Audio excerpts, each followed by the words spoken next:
Istana Majapahit diyakini sebagai pusat pemerintahan dan kediaman raja yang berdiri megah di kawasan Trowulan, Mojokerto, Jawa Timur. Berdasarkan deskripsi dalam Kitab Negara Kertagama karya Empu Prapanca serta temuan arkeologi yang tersebar di berbagai titik, istana ini diperkirakan merupakan sebuah kompleks besar yang dikelilingi oleh tembok tinggi dari bata merah yang kuat dan tebal, menjadikannya sebuah benteng yang kokoh sekaligus menunjukkan kemegahan arsitektur Majapahit. Pintu gerbang utama yang besar dan dijaga oleh prajurit kerajaan kemungkinan memiliki bentuk serupa dengan gapura Bajang Ratu atau ringin lawang yang ditemukan di wilayah Trowulan saat ini. Parit besar yang mengelilingi istana juga disebutkan dalam sumber sejarah, berfungsi sebagai sistem pertahanan dari serangan musuh serta sebagai bagian dari sistem pengairan yang menghubungkan sungai dan kolam-kolam besar di dalam kompleks kerajaan.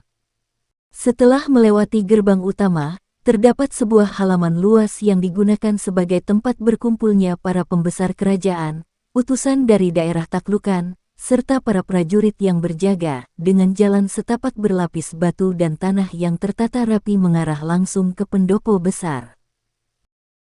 Pendopo ini diyakini memiliki tiang-tiang kayu jati raksasa yang menopang atap berbentuk joglo, dihiasi ukiran emas dan motif khas Majapahit yang menunjukkan simbol kejayaan. Di sekitar pendopo utama terdapat beberapa balai atau paviliun kecil yang digunakan sebagai tempat pertemuan para menteri, ruang administrasi kerajaan, serta tempat tinggal pejabat tinggi yang mengurus berbagai urusan negara. Bangunan-bangunan ini diperkirakan memiliki dinding dari bata merah dengan hiasan kayu berukir dan atap genteng berbahan tanah liat, yang menjadi ciri khas arsitektur Majapahit.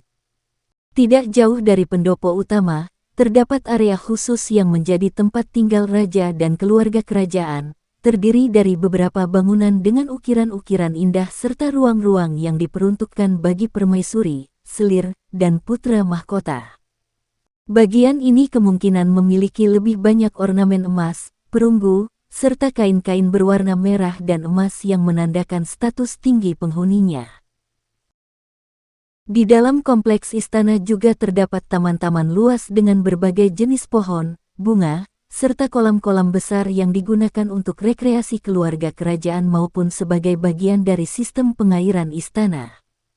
Kolam Segaran, yang hingga kini masih ada di Trowulan, diduga merupakan bagian dari istana atau tempat peristirahatan bangsawan, memiliki dinding dari susunan bata merah yang sangat besar dan rapi. Selain itu, beberapa bangunan kecil di dalam kompleks istana kemungkinan berfungsi sebagai tempat penyimpanan pusaka kerajaan, perpustakaan tempat disimpannya naskah-naskah penting, serta ruang meditasi atau tempat pemujaan yang digunakan untuk ritual keagamaan yang sering dilakukan oleh raja dan para pendeta kerajaan. Di sekitar istana, kehidupan berjalan dengan sangat teratur. Para prajurit berjaga di setiap sudut kompleks, sementara pejabat kerajaan bekerja dalam balai-balai administratif yang mengatur keuangan, hukum, serta hubungan diplomatik dengan kerajaan lain.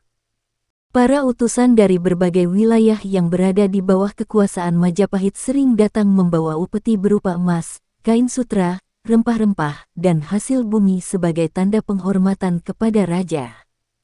Setiap harinya, ada berbagai aktivitas yang terjadi di dalam istana, mulai dari latihan para prajurit, pertemuan dengan para pejabat, hingga persiapan upacara besar yang melibatkan ratusan orang.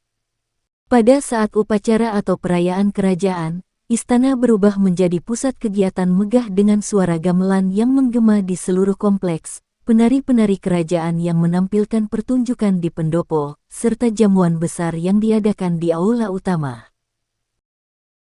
Namun, meskipun berbagai deskripsi mengenai istana Majapahit ini telah banyak dikaji, hingga kini lokasi pastinya masih menjadi misteri karena belum ditemukan bukti arkeologis yang dapat memastikan keberadaannya. Banyak yang menduga bahwa letusan Gunung Kelut yang dahsyat pada abad ke-15 menyebabkan istana Majapahit tertimbun material vulkanik dan mengalami kehancuran, sementara perpindahan pusat kekuasaan di era selanjutnya mengakibatkan banyak bangunan istana yang dihancurkan atau materialnya digunakan kembali untuk membangun struktur lain pada masa Mataram Islam. Erosi alam, perubahan aliran sungai, serta pembangunan modern juga semakin menyulitkan upaya identifikasi lokasi asli istana. Meskipun begitu, berbagai penelitian terus dilakukan di kawasan Trowulan untuk mengungkap jejak kejayaan Istana Majapahit yang hingga kini masih menjadi legenda dalam sejarah Nusantara.